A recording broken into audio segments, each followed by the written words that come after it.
जी हाँ, नीले फूल आपको बना सकते हैं करोड़पति। जहाँ आप कष्ट झेल रहे होंगे, कर्ज में होंगे, नुकसान में होंगे, नीले फूल का ये टोटका आपको करोड़पति बना सकता है। आपके सभी समस्याओं का निवारण आपको दे सकता है। आप तेज़ी से धनवान बन सकते हैं। तो ये नीले फूल का है क्या, पूरी वीडियो देखिएगा, क्योंकि नीले फूल सरस्वती माता को चढ़ाने हैं। यहीं सुनकर बंद मत कीजिएगा, कैसे चढ़ाने हैं, क्या करना है, इन सब को समझ लीजिएगा, तभी लाभ होगा। नीले फूल सरस्वती माता की मूर्ति के समक्ष चढ़ाने हैं। ये मूर्ति कहीं स्थापना हुई होनी चाहिए, किसी मंदिर में होनी चाहिए, वहाँ पर चढ़ाएंगे। परंतु यहाँ एक बात का ध्यान देना है कि जन्म कुंडली आपने खोली है। जिनकी जन्म कुंडली में छठे घर में राहु बैठे हैं, वह माता के श्री चरणों में फूल चढ़ाएंगे। जिनकी जन्म कुंडली में पहले घर में राहु बैठे हैं, वह माता की गोद में चढ़ाएंगे। जिनके तीसरे घर में राहु बैठे हैं, वो माता की मूर्ति के सर पर ये फूल रखेंगे। जिनके आठवें घर में राहु बैठे हैं, वह माता के हाथों की तरफ फूल रखेंगे, जहाँ वीणा पकड़ी हुई है वहाँ पर रखेंगे। तो अब आप विचार कर रहे होंगे कि आपको कैसे पता चलेगा। इसके लिए कुंडली देखनी होती है।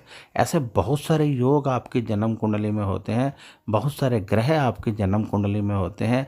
कई बार दृष्टिपात पंचावटी योग होते हैं, कई बार नवग्रह होते हैं जो बहुत अधिक डाउन चले जाते हैं, चंडाल योग होते हैं, कई बार प्रेत योग होते हैं, कई बार काल सर्प योग है। ये तो खैर मामूली योग है। बहुत बड़े बड़े राजयोग होते हैं, परंतु कहीं वो सोए हुए होते हैं, एक्टिवेट नहीं होते हैं, कार्य नहीं कर रहे होते हैं।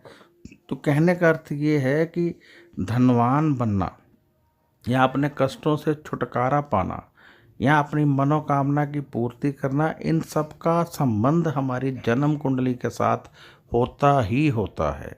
जब हम वहाँ से उपाय करते हैं तो हमें लाभ मिलना शुरू होता है। हम क्या करते हैं कि एक तो योग्य ज्योतिषाचार्य को जन्म कुंडली नहीं दिखाते हैं, और या फिर जन्म कुंडली दिखा लेते हैं तो उपाय नहीं करते हैं। तो इसलिए जन्म कुंडली पहले तो किसी योग्य ज्योतिषाचार्य को दिखाइए, और फिर यदि कोई उपाय बताया गया है तो अवश्य कीजिए, तभी लाभ मिलेगा, अदरवाइज नहीं मिलेगा। तो ये आज आप समझ गए होंगे कि नीले फूल का लाभ आपको बहुत मिलेगा। और यदि आपको नहीं पता है कि आपकी जन्म कुंडली में कहाँ है, तो आप श्री चरणों में रख दीजिए, माता के श्री चरणों में ही फूल चढ़ाइए।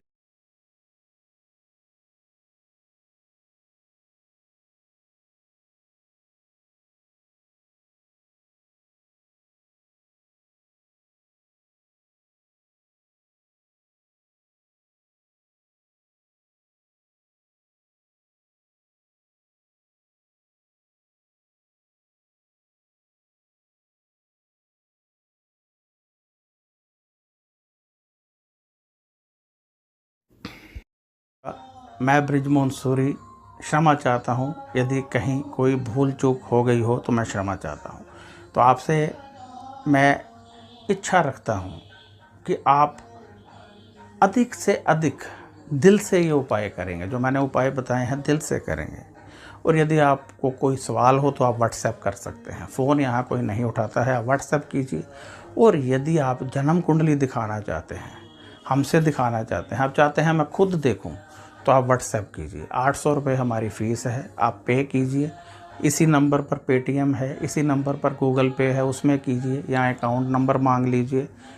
फिर आपकी जन्म कुंडली देख दी जाएगी, आपको उपाय बता दिए जाएंगे, आप दिल से कीजिए।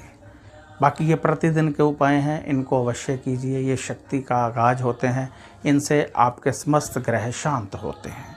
जन्म कुंडली में हमेशा कुछ लोगों की जन्म कुंडली में बड़े बड़े योग होते हैं जो दबे रहते हैं, उनको लाभ नहीं मिलता है।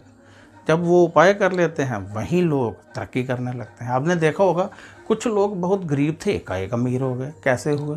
क्योंकि उनके निवास में किसी ना किसी के घर में कोई ना कोई योग होता है, उनको पता नहीं होता। जैसे ही पता चलता है वो उसका उपाय करते हैं, ग्रह काम करने लगते हैं, धन तेजी से आने लगता है। तो हो सकता है आपकी कुंडली में भी कोई योग हो सकता है आपकी कुंडली में अमीर बनना लिखा हो, नाम कमाना लिखा हो, एक्टर, गायक, सिंगर बनना लिखा हो, परिवार का सुख लेना लिखा हो, परंतु आपको नहीं मिल रहा है क्योंकि योग नहीं है या योग एक्टिवेट नहीं है।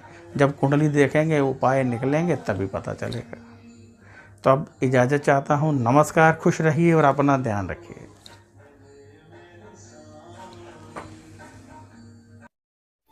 ओम